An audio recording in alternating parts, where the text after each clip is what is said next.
Hello everybody, welcome once again to my channel. It's called Science की मास्टरनी. We are covering class 8th curiosity book. आज हमको discuss करना था next topic.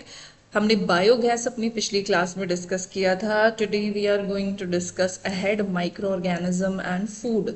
But before that I would like to study about one of the renowned scientists of India, Ananda Mohan Chakrabarty. He was a scientist जिन्होंने bacteria को study किया था. 1971 में उन्होंने एक स्पेशल बैक्टीरिया डिजाइन किया जो कि ऑयल स्पिल्स को ब्रेक डाउन या डाइजेस्ट कर सकता है, जिससे हमारे एनवायरनमेंट को क्लीन किया जा सकता है.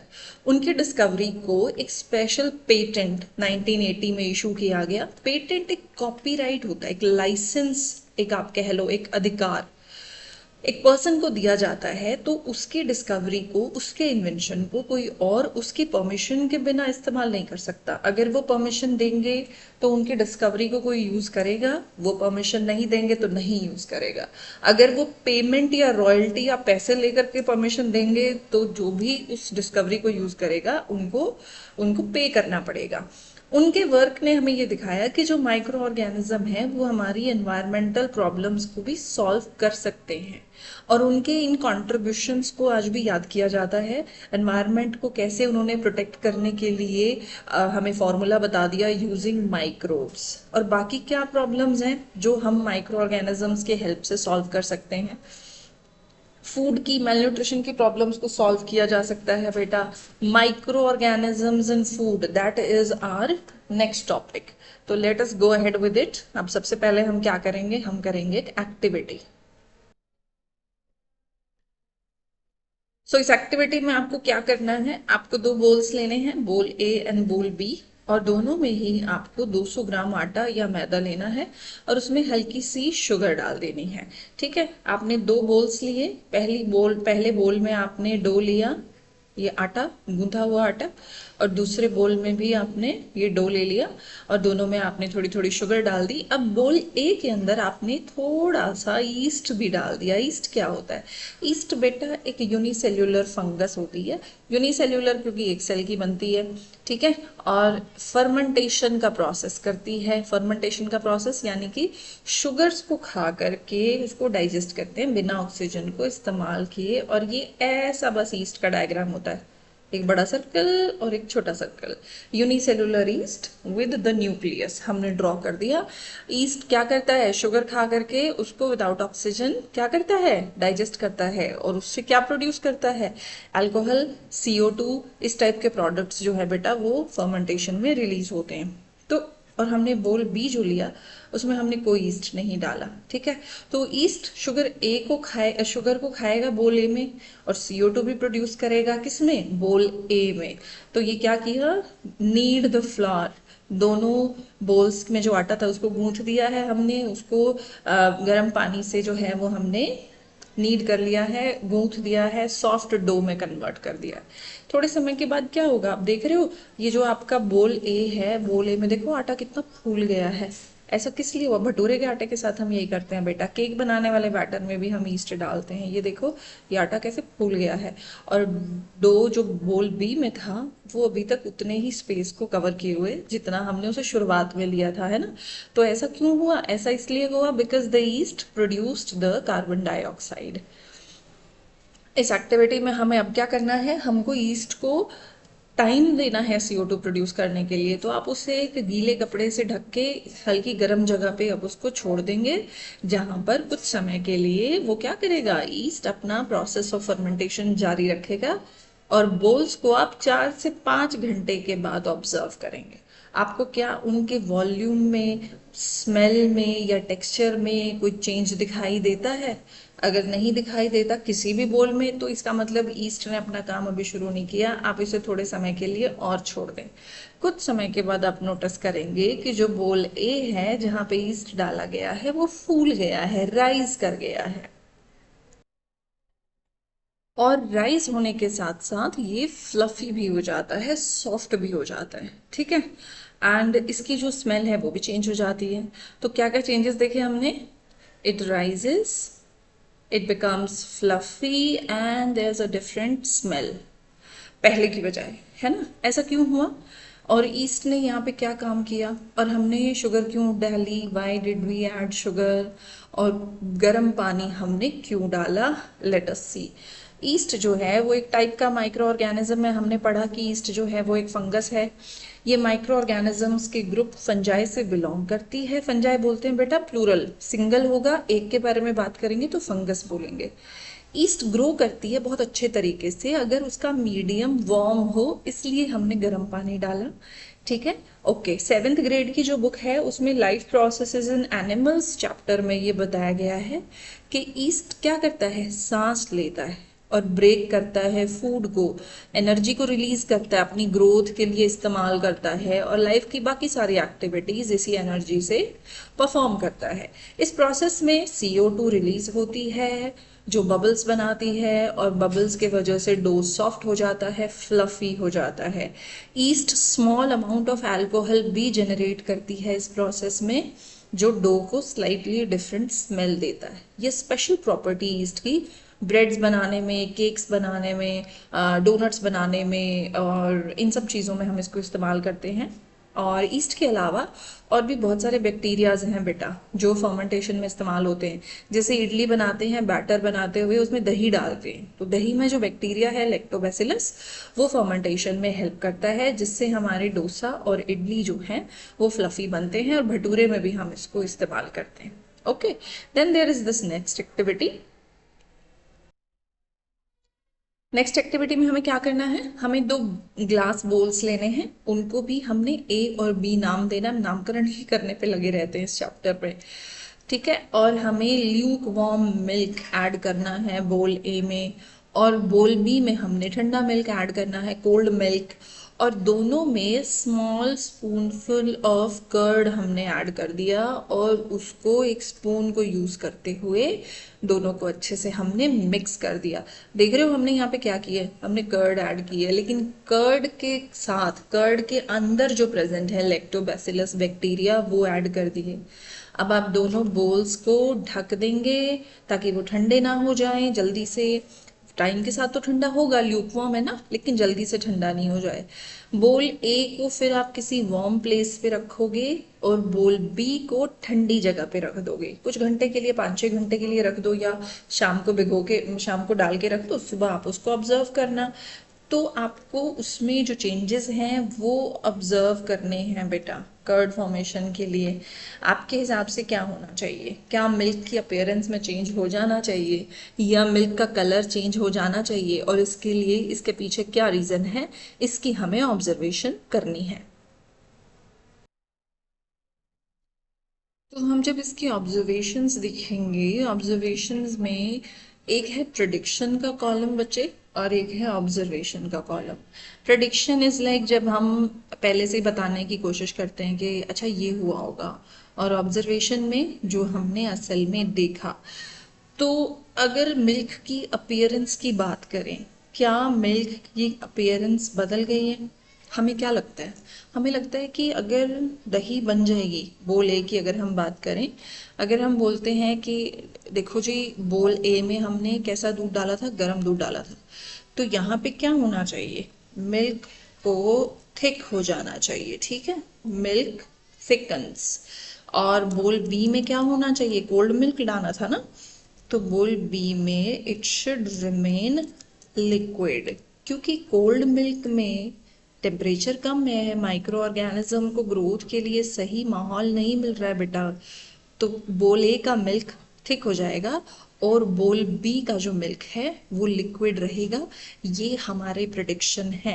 अब ऑब्जर्वेशन, असल में क्या हुआ, असल में हुआ ये वही जो हमने सोचा था कि जो बोल ए है वहाँ का जो मिल्क है वो बिल्कुल, क्या हमारी प्रिडिक्शन, चलो हम इसको ऐसे देखते हैं, क्या हमारी प्रिडिक्शन सही साबित हुई? फॉर बोल ए यस, एंड फॉर बोल बी यस। हमने जैसा सोचा था वैसे ही हुआ हमारे हिसाब से, क्योंकि बोल ए के अंदर गर्म मिल्क डाला था तो दही बन जानी चाहिए थी, और बोल बी में ठंडा मिल्क डाला था तो उसको दही नहीं बनना चाहिए था, है ना। फिर चेंज इन कलर पढ़ते हैं, बोल ए और बोल बी के अंदर क्या मिल्क के कलर में या कर्ड के कलर में कोई चेंज आया? बोल ए में हमारा प्रोडिक्शन है कि जो हमारी दही है वो हल्की सी ऑफ वाइट या हल्की सी येलो हो सकती है।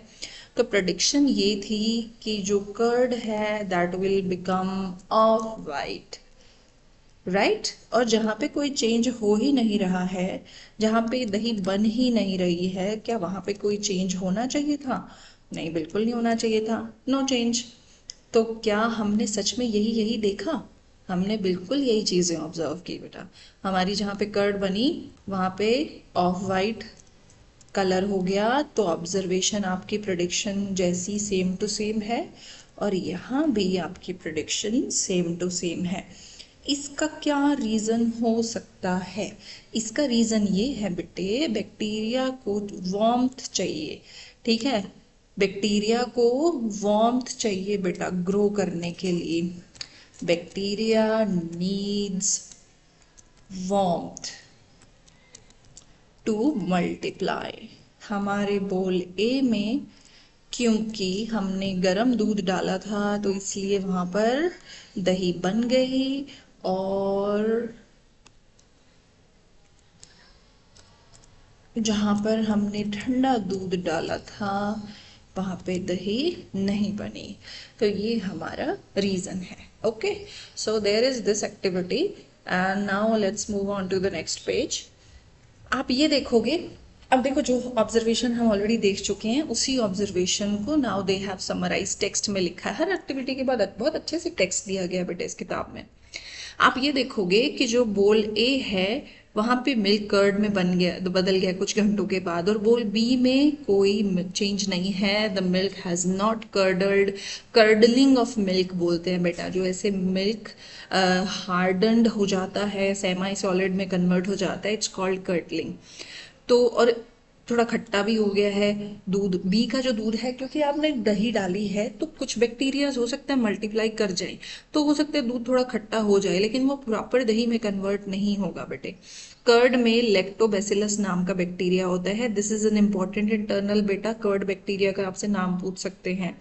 ये बैक्टीरिया मिल्क में शुगर होती है लैक्टोज, इसे मिल्क शुगर बोलते हैं। मिल्क शुगर को खाता है, मल्टीप्लाई करता है और फर्मेंट करता रहता है मिल्क को, और दही में उसको कन्वर्ट कर देता है। ये अल्कोहल नहीं बनाता बेटा ईस्ट के लिए, ये बनाते हैं लैक्टिक एसिड, जिसकी वजह से दही खट्टी होती है। तो अलग अलग बैक्टीरिया जब रेस्पायर करते हैं बेटे तो अलग अलग तरीके के प्रोडक्ट्स बनाते हैं। ईस्ट अल्कोहल बनाता है, लैक्टोबैसिलस लैक्टिक एसिड बनाता है, और इस बैक्टीरिया को ग्रो करने के लिए वार्म कंडीशंस चाहिए। इसीलिए कर्ड जो है वो बोल ए में बनेगी, बोल बी में नहीं बनेगी। हम माइक्रो ऑर्गेनिज्म को हमने पहले भी कैटेगराइज किया बेटा, प्रोटोजोआ, फंजाई, बैक्टीरिया, एल्गी, ठीक है। कुछ बैक्टीरिया सच एज राइजोबियम, ये स्वॉलन रीजन्स कॉल्ड नोड्यूल्स बनाते हैं और उनमें रहते भी हैं। देखो हम आपको एक डायग्राम दिखाते हैं। जो दालों के पौधे होते हैं ना बेटा, लेग्यूमिनस प्लांट्स जो होते हैं, उनकी रूट्स के अंदर छोटे छोटे चेम्बर्स में रहते हैं ये, और जब बैक्टीरिया वहां मल्टीप्लाई करते हैं ना, जब हम बैक्टीरिया मल्टीप्लाई करते हैं तो उन चेम्बर्स को ऐसे स्वॉलन होते हुए देखा जा सकता है, नोड्यूल जैसे बन जाते हैं, ठीक है। और आप ध्यान करो, I circle every diagram with the blue marker, इस वाले को मैंने पिंक से मार्क किया। रीजन ये है कि जब आप इन रूट नोड्यूल्स को कट करके देखते हो तो ये अंदर से बहुत ब्यूटीफुल पिंक कलर के दिखाई देते हैं। इनमें एक बैक्टीरिया रहता है जिसको राइजोबियम कहते हैं, और राइजोबियम हवा में से, मिट्टी में से, हर जगह से जो नाइट्रोजन है बेटा, प्लांट उसको ऐसा यूज नहीं कर सकते। तो राइजोबियम क्या करेगा, राइजोबियम उसको यूजेबल फॉर्म में कन्वर्ट करेगा, ठीक है। लेग्यूम्स या लेग्यूमिनेसी या लेग्यूमिनस प्लांट्स, ये होते हैं बेटा बीन्स, पीज, लेंटिल्स, दालें। इन सब में रूट नोड्यूल होता है जिसमें राइजोबियम का घर है, वहाँ राइजोबियम रहता है। ये नाइट्रोजन को एयर से ट्रैप कर लेता है, इसको प्लांट्स के लिए इस्तेमाल करने लायक बनाता है। इससे प्लांट्स अच्छे से ग्रो करते हैं बिना किसी केमिकल फर्टिलाइजर के, ठीक है। इसीलिए फार्मर्स जो है ना वो क्या करते हैं, एक क्रॉप उगाने से पहले अपने खेत में लेग्यूम्स लगा देंगे और फिर उस पे वहीं पे हल चला देंगे, उसको मल्च कर देंगे वहीं पे। मतलब कहने का ये है कि उन पौधों से अगर बीन्स लेने हैं बीन्स ले लेंगे, फिर उसको वहीं मिट्टी में क्रश कर देंगे, तो जितनी भी नाइट्रोजन उन पौधों में थी वो मिट्टी में मिल जाती है, जिससे nitrogen in the soil naturally increase हो जाती है in the most organic way possible. और क्योंकि ये केमिकल फर्टिलाइजर्स नहीं है, कोई साइड इफेक्ट्स भी नहीं होता। Okay, then comes the next topic, amazing micro algae, tiny helpers in water. बेटा एल्गी बेसिकली प्लांट्स होते हैं, ठीक है, लेकिन जब जब आपने इसको माइक्रो एल्गी बोला तो आप समझ जाओ micro algae is sort of like microscopic algae, जिसको आप किससे देखते हो, माइक्रोस्कोप के हेल्प से देखते हो। Amazing micro algae, tiny helpers in water, ये माइक्रोस्कोपिक प्लांट लाइक ऑर्गेनिज्म है बेटा, जो वाटर में, सॉइल में, एयर में और ट्रीज पे रहते हैं, ठीक है। ये अपना खुद का खाना बनाते हैं सनलाइट को इस्तेमाल करके। जब ये ऐसा कर रहे हैं तो रिलीज भी कर रहे हैं ऑक्सीजन को। इनके लिए तो ऑक्सीजन एक बाई प्रोडक्ट है बेटा, यूजलेस है, लेकिन हमारे वो बहुत काम आती है। और अर्थ की ऑक्सीजन सप्लाई का 50% से ज़्यादा कंट्रीब्यूशन माइक्रो एल्गी करती है। इनमें बहुत सारे न्यूट्रिएंट्स भी हैं, इसलिए इसको एज फूड भी इस्तेमाल करते हैं। Example, internal, very important internal, spirulina, chlorella, diatoms, ये सब इनके नाम हैं। और जो बहुत सारे लोग ना जिम में जो जाते हैं, या डॉक्टर कई बार रेकमेंड करता है कि आप प्रोटीन पाउडर लो या कोई और हेल्थ सप्लीमेंट्स लो, तो वो सब में भी माइक्रो एल्गी प्रेजेंट होती है, हेल्थ सप्लीमेंट्स में भी और मेडिसिन में भी। और micro algae helps in cleaning water और it helps in the preparation of biofuel। तो न सिर्फ they can be used as food, they can be used to clean water and they can be used to make biofuel। pollution, climate change, habitat destruction, habitat destruction मतलब पौधों के घर जहाँ पर नष्ट हो जाते हैं बेटा, या जानवरों के भी, किसी के भी घर जब नष्ट हो जाते हैं, रहने की जगह नष्ट हो जाती है, that is habitat destruction। इससे माइक्रो एल्गी की डाइवर्सिटी, यानी कि बहुत सारी टाइप की होती है बेटा, वैरायटी है और काफ़ी मात्रा में है, अबंडेंट है, वो नष्ट हो रही है। तो इसीलिए अगर हम इनको कंजर्व कर लें तो अर्थ का बैलेंस जो है ऑक्सीजन का, वो हम मेंटेन कर सकते हैं। ओके, देन फिर यहाँ पर इन्होंने थोड़ा सा स्पाइरुलिना के बारे में एग्जाम्पल दिया है, और फिर they have explained why the cell is a basic unit of life. I think I am going to be dealing with it in my next class, one more lecture, क्योंकि नहीं तो फिर वीडियो लंबा हो जाएगा। So we'll discuss about the spirulina in the next class. Till then, keep practicing, keep reading, and you people have a very nice day.